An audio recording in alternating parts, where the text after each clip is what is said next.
កាសថ្ងៃនេះឯកឧត្តមលោកប្រធានព្រមទាំងលោកអនុប្រធានគ្រប់ឋានានុក្រមទាំងអស់លោកមានសទ្ធាជ្រះថ្លាបានរៀបចំធ្វើពិធីសូត្រមន្តណាសង្ក្រាន្តរោលថ្មីនៅក្នុងឱកាសថ្ងៃនេះ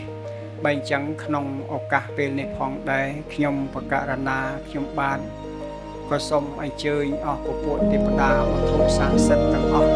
ដែលលោកមានរិទ្ធមានអានុភាពមានវិជ្ជា តសវិភវតោអរហតោសម្មាសម្ពុទ្ធស្សនមោតាសភគវតោអរហតោសម្មាសម្ពុទ្ធ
មួយនិស្សិតទាំងអស់ជាទីស្រឡាញ់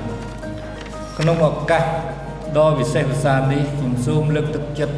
ឲ្យមួយទាំងអស់ចូលរួមលេងកម្សាន្តឲ្យបានសប្បាយរីករាយក្នុងស្មារតីយោគយល់អធ្យាស្រ័យសូមឲ្យការជួបជុំនៅថ្ងៃនេះក្លាយជាការចងចាំដ៏ល្អក្នុងជីវិតជានិស្សិតនិងជាការបណ្ដុះនៅស្មារតីនៅក្តីស្រឡាញ់ចំពោះជាតិមិត្តភាពទស្សនីយភាពរបាំបួងសួងជូនពរដែលជាកម្រងរបាំខ្មែរយ៉ាងវិចិត្រសម្ដែងដោយក្រុមសិល្បៈមួយចំនួនខោនិងរបាំបុរាណចំនួនថ្មីសូមគោរពជម្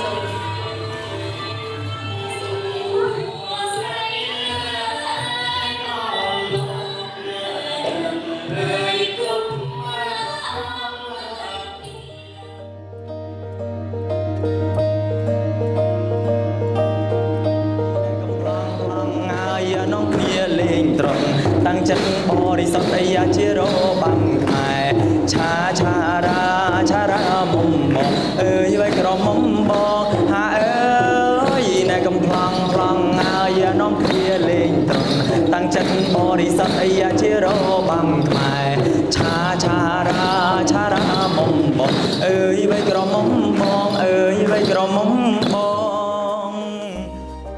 ល្ខោនខោយ៉ាងម៉េចល្ខោនខោគឺជាទម្រង់ល្ខោនប្រុសចាយើងយកតែមនុស្សប្រុសសម្ដែងទេអត់មានស្ត្រីយកមកសម្ដែងក្នុងទម្រង់ល្ខោនខោហ្នឹងទេល្ខោនខោគឺជាល្ខោនពាក់មុខលើកលែងតែតួអង្គសេតាតែប៉ុណ្ណោះគឺមិនពាក់ខ្មុកទេ